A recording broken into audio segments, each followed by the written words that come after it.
வணக்கம். The topic with வைத்தியர் கார்த்திகேயன். இன்னைக்கு நம்ம பார்க்க போகிற பதிவு எதை பற்றின்னு பார்த்தீங்கன்னா, நம்மளோட வாழ்க்கையை புரட்டி போடக்கூடிய ஒரு உணவை பற்றி தான் பார்க்க போகிறோம். இது நன்மையா தீமையா, இதனால் ஏற்படக்கூடிய விளைவுகள் எவ்வளவு பெரியதாக இருக்கும், இதிலிருந்து நம்ம பாதுகாப்பாக வெளியே வருவது எப்படி, இதை பற்றி தான் நம்ம தெளிவாக பார்க்க போகிறோம். நம்மளோட சேனலை சப்ஸ்கிரைப் பண்ணுங்கள், எங்களுக்கு ஒரு நல்ல மோட்டிவேஷனாக இருக்கும். இந்த விஷயத்தை முதல்ல உங்களோட குழந்தைகளுக்கு சொல்லுங்கள், சரியா? கண்டிப்பாக அவங்களோட வாழ்நாள் செழிக்க இந்த தகவல் பயனுள்ளதாக அமையும், இதில் மாற்று கருத்தே கிடையாது. அந்த உணவு என்னன்னு பார்த்தோம்னா பிரியாணி. பிரியாணியை பற்றி தான் இன்றைக்கி நம்ம முழுக்க பார்க்க போகிறோம், சரியா? முதல்ல பிரியாணின்றது என்ன? பிரியாணின்றது ஒரு கூட்டு கலவையான ஒரு உணவு வகை, சரியா? இப்போ கூட்டு காய்கறிகள் செய்வாங்க, ஒரு பிஸ்மில்லா பாத், இது போல விஷயங்கள்லாம் நிறைய இருக்கு இல்லையா? அந்த வகையை சேர்ந்த ஒரு உணவுப் பொருள் தான் பிரியாணின்னு சொல்லக்கூடிய மாமிச வகை உணவு. இதில் நான்வெஜ்ஜும் இருக்குது, வெஜ்ஜும் இருக்குது. பொதுவாக நம்ம நான்வெஜ் தான் அதிகமாக இருக்கிற பிரியாணி, சரியா? அதை பற்றி நம்ம மிக தெளிவாக பேசலாம். பிரியாணி என்பது உடலுக்கு நன்மையா தீமையா, அதை எந்த அளவுக்கு எடுக்கணும், எப்பெல்லாம் எடுக்கக்கூடாது, அதை தொடர்ச்சியாக எடுத்தால் என்ன பாதிப்புகள் ஏற்படும், அதுலேருந்து வெளியே வர எவ்வளவு கால அவகாசம் எடுக்கும், அதனால் நம்ம குலத்துக்கு என்ன தீங்கு விளைவிக்கும் அப்படின்றத மிக தெளிவாக பார்ப்போம். வாங்க தகவலுக்குள்ளே போகலாம். பிரியாணி என்பது ஒரு அற்புதமான உணவு முறை, சரியா?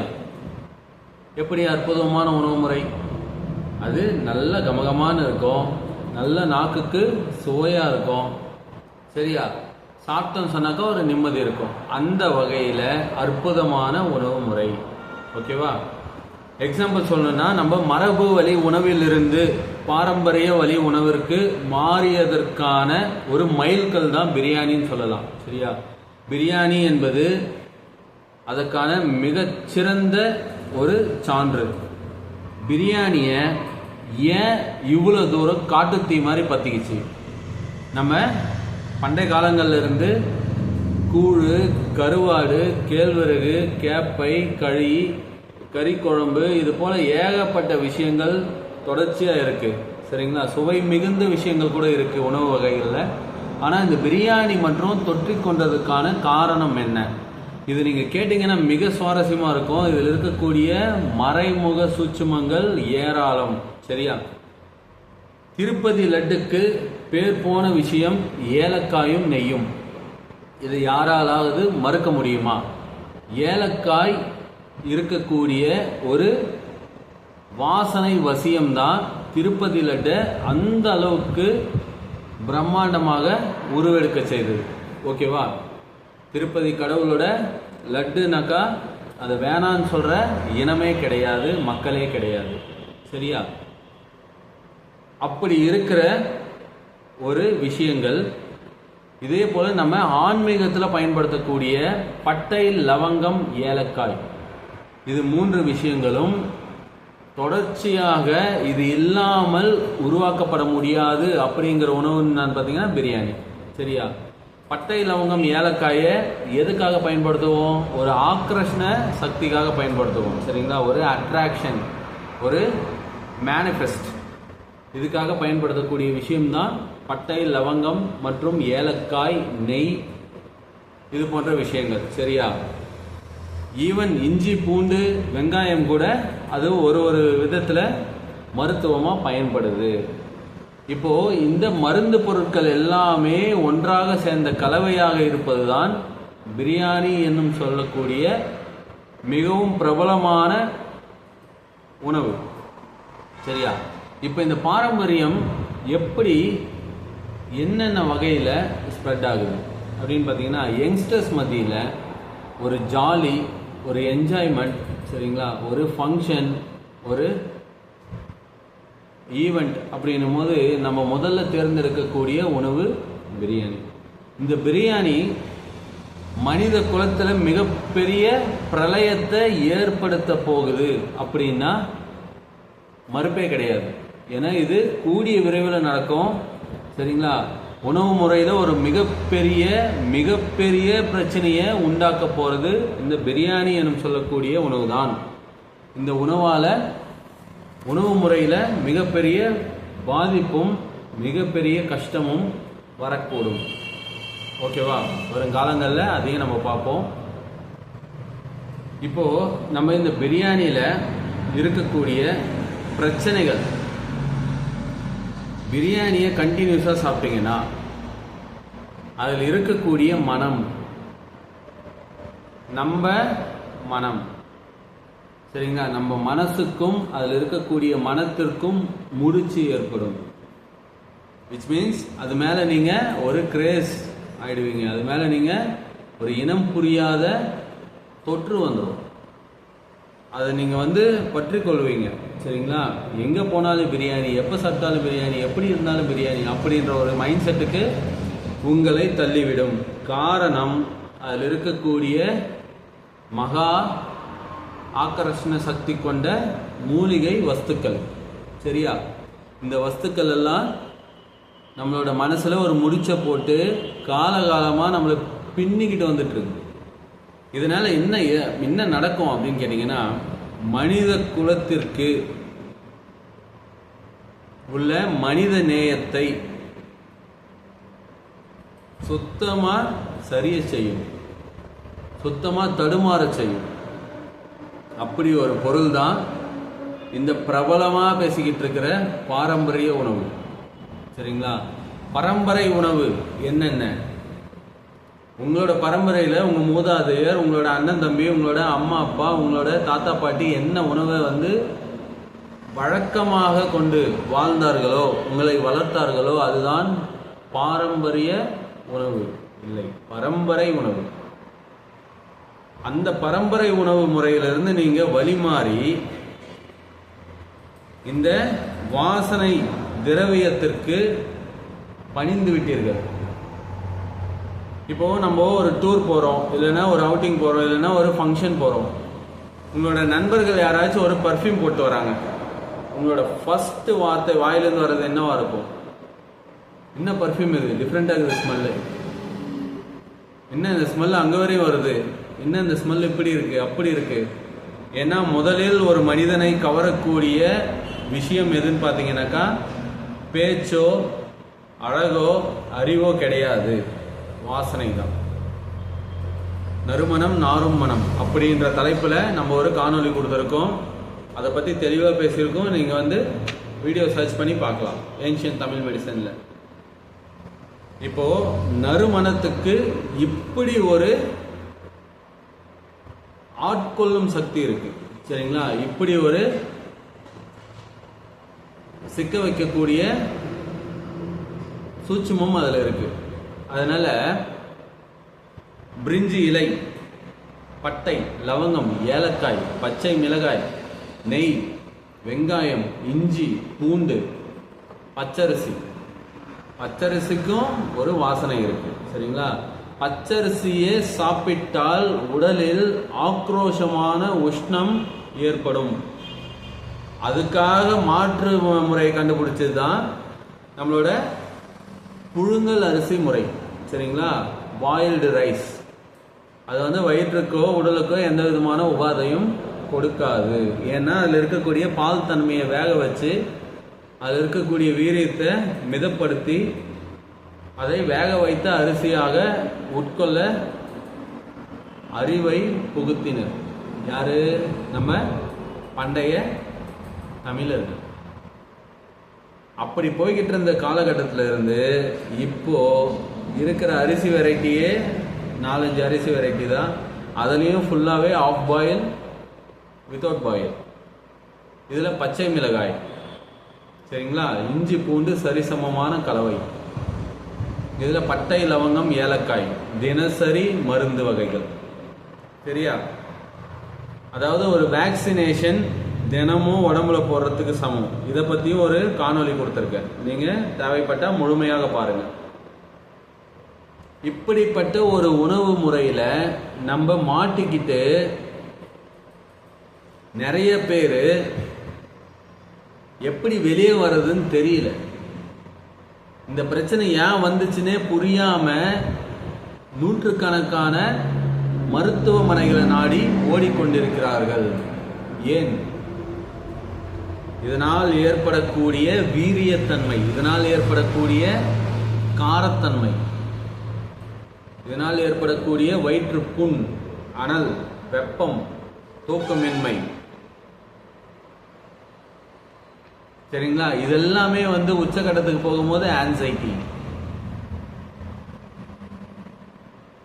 பிரியாணியே சாப்பிட்றது தவறுன்றது நான் சொல்லலை, சரிங்களா? பிரியாணி சாப்பிட்றதுக்குன்னு முறை இருக்கு, மெத்தட் இருக்கு. அதை முறைப்படி இவ்வளோ நாளைக்கு ஒரு முறை ஒரு ஃபங்க்ஷனில், ஒரு கிராண்டாக இருக்கக்கூடிய ஒரு செலிப்ரேஷனில் சாப்பிட்றீங்க அப்படின்றதுனால சரி பண்ணிக்கலாம். ஆனால் நீங்கள் தினசரி வாழ்வியலே மாறி போய்விட்டது. தினம் வாழ்க்கையே பிரியாணியில் தான் போகுது. எந்த அதாவது ஒரு 10 உணவகத்தை தேர்ந்தெடுத்து உணவை கேட்டால் அவர்கள் கொடுக்கும் பதில் பிரியாணி.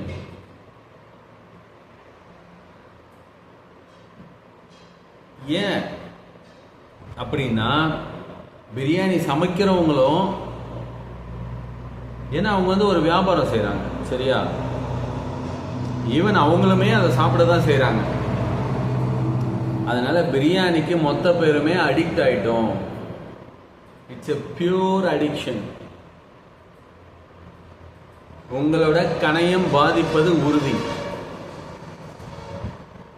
வரும் காலங்களில் பிரியாணி மட்டுமே உணவாக இருக்கும்.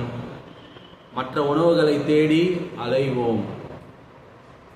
இதனால் ஏற்படக்கூடிய பாதிப்புகளுக்கு மருந்து மாத்திரைகள் வேலை செய்யாது. மருந்தும் மாத்திரைகளும் பிரியாணியால் ஏற்பட்ட விளைவுகளுக்கு மருந்தாக அமையாது, செயல்படாது. காரணம் என்னன்னு கேட்டீங்கன்னா, நீங்க ஒரு நாள் 2 நாள் இந்த பழக்கத்தில் இல்லைங்க, நீங்க கம்ப்ளீட் அடிக்ஷன் ஆயிட்டீங்க. உங்களோட பாடியில் இருக்கக்கூடிய ராஜ உறுப்புகள் எல்லாமே கம்ப்ளீட்டா கொலாப்ஸ். ஸோ இந்த உணவை முறையாக தயார் செய்து வீட்டில் மாதம் ஒரு முறை, வருடம் 12 முறை, சரிங்களா, இது போல ஒரு கால அளவு கொண்டு மிதமாக உண்ணும்போது அதற்கு எதிர்வினை ஆற்றும் உணவுகளை கூட சேர்த்து, அதாவது ஒரு தயிர் அல்லது மோர் புதினா கொத்தமல்லி போட்ட ஒரு மோர், சரிங்களா, சாப்பிட்ட உடனே ஒரு இளநீர் காலையில் உணவு, இல்லைன்னா காலையில் நைட்டு வச்ச பழையது, சரிங்களா, ஐஸ் பிரியாணி, இது போன்ற உணவுகளை ஆல்டர்னேட்டாக நீங்கள் சாப்பிட்டுக்கிட்டே வரும்போது உங்களுக்கு இதனால் ஏற்படக்கூடிய பாதிப்புகள்ல இருந்து வெளியே வர முடியும். ஈஸியாக உங்களை நீங்கள் கண்ட்ரோல் பண்ணலாம், சரிங்களா, மேனேஜ் பண்ணலாம். You can manage your health condition, சரிங்களா, ஸ்டமக் ப்ராப்ளம்ஸ். அதை விட்டுட்டு நீங்கள் கிடைத்தால் போதும், கிடைத்ததே போதும் அப்படின்னு ருசியான, சுவையான, நறுமணம் வீசக்கூடிய, வாசனை வசிய திரவங்கள் கலக்கப்பட்ட ஒரே வகை உணவை தொடர்ச்சியாக உண்ணும்போது உங்களை பிரச்சனையிலிருந்து காப்பாற்ற கடவுள் தான் வரணும். எங்களை போல் வைத்தியர்களால் இயலாத காரியமாக மாறிவிடும். புரிந்து கொள்ளுங்கள். நம்ம பழங்காலங்களாக என்ன பேசின்னு இருக்கோம்? மைதால பிரச்சனை இருக்கு. Maida not made for human consumption அப்படின்ற விஷயங்களை நிறைய காணொளிகளில், நிறைய வீடியோக்களில் நம்ம பார்த்துருக்கோம், சரியா? சேம் லைக் அது சரி செய்யக்கூடிய பிரச்சனை தான். ஆனால் இப்போ நான் சொல்கிற உணவு சரி செய்ய முடியாத பிரச்சனை.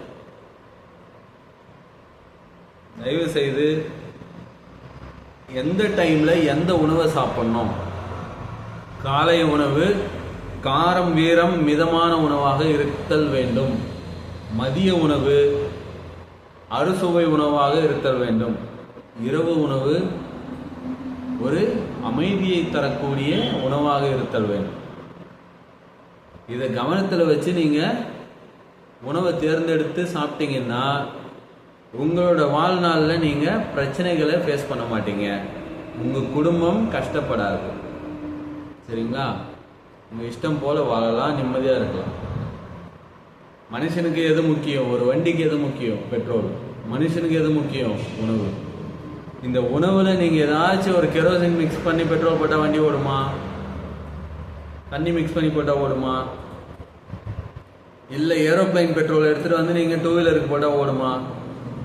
எல்லாமே பிரச்சனை தான். நான் சாப்பிட்றது எல்லாமே மருத்துவம் தான் அப்படின்னு நீங்கள் சொல்லலாம். அதுதான் ஏரோப்ளைன் பெட்ரோல். அதை எடுத்துகிட்டு வந்து நீங்கள் 2 வீலருக்கு போட்ட கதையா? நீங்கள் சாப்பிட்ற மூலிகை வஸ்துக்களை எல்லாத்தையும் ஒன்றா சேர்த்து தினசரி சாப்பிட்டீங்கன்னு சொன்னாக்கா அது மூலிகையாக இருக்காது. அது மனித குலத்தை சரிய செய்யும் மருந்தீடு. அந்த மருந்தீடை முறிக்கிறதுக்கு நான் சொன்ன மாதிரி கடவுள் தான் வரணும். அதனால நல்லா புரிஞ்சுக்கோங்க. குழந்தைகள் முதல் பெரியவர்கள் வரைக்கும் உணவை நாவின் சுவைக்காக மட்டுமே உண்ணாமல் உடலோட ஆரோக்கியத்துக்கும் பார்த்து சாப்பிடுங்க. உடலோட ஆரோக்கியம் நீண்ட நாள் இருக்கணும், கஷ்ட நஷ்டம் இல்லாமல் இருக்கணும். நீங்கள் உடம்போட பிரச்சனைகளை பார்க்க ஆரம்பிச்சிட்டிங்கனாக்கா வாழ்க்கையில் முன்னேற்றம் இருக்காது. ஏன்னா நீங்கள் இதை தான் பார்த்துட்டு இருக்கணும். இதை மீறி நீங்கள் வேற எதுவும் செய்ய முடியாது. அதனால் எங்ககிட்ட வர நிறைய நோயாளிகள் அவங்களுக்கு இருக்கிற பிரச்சனைகளை அலசும் போது கண்டினியூஸாக நான் காரம் சாப்பிட்டேன், கண்டினியூஸாக நான் ஃப்ரை சாப்பிட்டேன், கண்டினியூஸாக நான் 65 சாப்பிட்டேன், கண்டினியூஸாக நான் பிரியாணி சாப்பிட்டேன். இன்னொரு ஆச்சரியமான விஷயம் என்னன்னு பார்த்தீங்கன்னா, நான் ஆல்கஹால் அதிகமாக சாப்பிட்டேன்ற கேஸை விட இந்த கேஸ் தான் அதிகமாக. இதுக்கான மருந்துகள் இருக்கு, மருந்துகள் கொடுக்கலாம், சரி பண்ணலாம். ஆனால் அதுக்கான நாட்கள் நீங்கள் கண்டிப்பாக செலவழித்தே ஆக வேண்டும். இப்போ ஒரு வாரம் மருந்து எடுக்கணும், 10 நாள் பத்தியும் இருக்கணும், 15 நாள் நீங்கள் முறையாக தான் உணவு உண்ணணும் அப்படின்னு சொன்னாக்கா உங்களுக்கு 1 மாத காலம் உங்களுக்கு வேஸ்ட்டு தானே. உடல் ரீதியாக பாதிப்புகள் வந்தது, அந்த காலம் வந்தது தான். அதுக்கப்புறம் சரி பண்ண பிறகு தான் நீங்கள் மறுபடியும் பழைய இதுக்கு வருவீங்க. தேவையில்லாத பிரச்சனைக்குள்ளே போகிறீங்க. பிளான் பண்ணி சாப்பிடுங்க. அது ஒரு ட்ரெடிஷ்னல் ஃபுட்டு கிடையாது. சரிங்களா? இட்ஸ் ஏ கம்ப்ளீட் பாரம்பரிய உணவு. இன்றைய காலகட்டத்துக்கு சுவையும் மனமும் மிகுந்த ஒரு கண்கவரும் அற்புத உணவு. அதனால டோன்ட் கோ ஃபார் இட். உங்களுக்கு இருக்கக்கூடிய பரம்பரையில் என்னென்ன முறைகளை நீங்கள் ஃபாலோ செஞ்சீங்களோ அதை வாரத்தில் 5 நாளும் வாரத்தில் ஒரே நாள் மட்டும் நீங்கள் பரம்பரை உணவாக மாறி நீங்கள் தேவைப்படுறதை நீங்கள் வாங்கி சாப்பிட்றதோ இல்லை அதையும் தவிர்க்கிறதோ அது உங்களோட விருப்பம். இருக்கிற விஷயங்களை தெளிவாக சொல்லிவிட்டேன். சரியா? அதனால் நீங்கள் தயவு செய்து உணவை முறையாக தேர்ந்தெடுத்து சரியான நேரத்திற்கு சரியான உணவை, உடம்புக்கு தகுந்த உணவை சாப்பிடுவது நல்லது. இன்னொரு கடைசியான எடுத்துக்காட்டு என்னன்னு பார்த்தீங்கன்னா, உடல் ரீதியாக பாதிப்பு இருக்கும்போது டாக்டர்ஸ் என்ன சொல்லுவாங்க, ஒரு மருத்துவர் என்ன சொல்லுவார், இந்த பிரச்சனை இருக்குன்னா இந்த உணவை தவிர்க்கணும், இந்த உணவை சாப்பிடணும், அப்போ தான் உங்களுக்கு உடல் தேரும். கரெக்டாக? அதே போல தான் நீங்கள் அந்த காலத்திற்கேற்ப நேரத்துக்கேற்ப உங்கள் உடலோட தட்ப வெப்ப நிலைக்கு ஏற்ப தான் உணவை சாப்பிடணும். நீங்கள் ஒரே உணவை ஒரே மாதிரி அடித்து தந்தீங்கன்னா டெஃபினட்டாக உங்களோட கணையத்திற்கு டேஞ்சர். சரியா? ஸோ நீங்கள் வைத்தியத்துக்கு வர்றதுக்கு முன்னாடி இந்த தவறுகள் எல்லாம் செய்யாமல் மிக பாதுகாப்பாக உங்களோட உடம்பை பார்த்துக்கோங்க. அதை மீறி ஜென்ரலாகவே எதனா பிரச்சனை வருது அப்படின்னு சொன்னால் அதுக்கு நாங்கள் இருக்கோம். ஓகேவா? அடுத்த ஒரு நல்ல பதிவில் உங்களை பார்க்கும் வரை நன்றி ஃப்ரம் வைத்தியர் கார்த்திகேயன். பாய்.